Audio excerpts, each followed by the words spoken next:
చింత చచ్చిన పులుపు చావదు. జాగ్రత్త.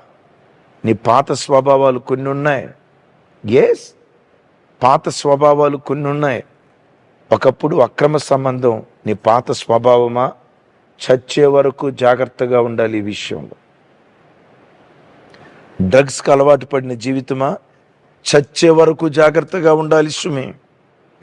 బెట్టింగ్స్కి అలవాటు పడిన జీవితమా? చచ్చే వరకు జాగ్రత్తగా ఉండాలి. డ్రింకింగ్కి బానిసైన జీవితమా? గత జీవితం చచ్చే వరకు జాగ్రత్తగా ఉండాలి. చెడు స్నేహితులా? పాత స్నేహితులు? చచ్చే వరకు వారి విషయంలో జాగ్రత్తగా ఉండాలి. సెల్ ఫోన్లో ఫోర్నోగ్రఫీ చూసే వ్యక్తిత్వమా? చచ్చే వరకు జాగ్రత్తగా ఉండాలి. నిన్ను ఎవరు ఎవరినంతకాలం మంచిదానివి, ఎవరైనా ఒక మాట అంటే బుస్ పుస్ పుస్ పుస్ అని కోపం వచ్చి గయ్యాలిదానిగా మారే జీవితమా?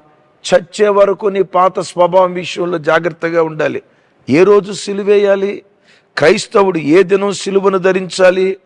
దినదినము నిన్ను నీవు సిలువకు అప్పగించుకొని ప్రాచీన స్వభావమును దాని ఇచ్చలతో కూడా ప్రతిరోజు చంపుతూ ప్రభు కొరకు నువ్వు బ్రతికితే ఒక ధృవతారగా దేవుని కొరకు విరాజిల్లటానికి దేవుడు కృప చూపిస్తాడు. అయ్యా, అమ్మా, పాత స్నేహాల విషయంలో తస్మాత్ జాగ్రత్త. ప్రాచీన స్వభావాల విషయంలో తస్మాత్ జాగ్రత్త. రోజు నిన్ను నీవు సిలువకు అప్పగించుకో. సిలువ ఎక్కడుంటుందో బ్రతుకుకు విలువ అక్కడుంటుంది. సిలువ లేనిదే క్రైస్తవునికి పరలోకపు సింహాసనం ఉండదు. సిలువకు అప్పగించుకుందాం, బ్రతుకులకు విలువ తెచ్చుకుందాం, పరలోకపు సింహాసనాన్ని చేరుకుందాం.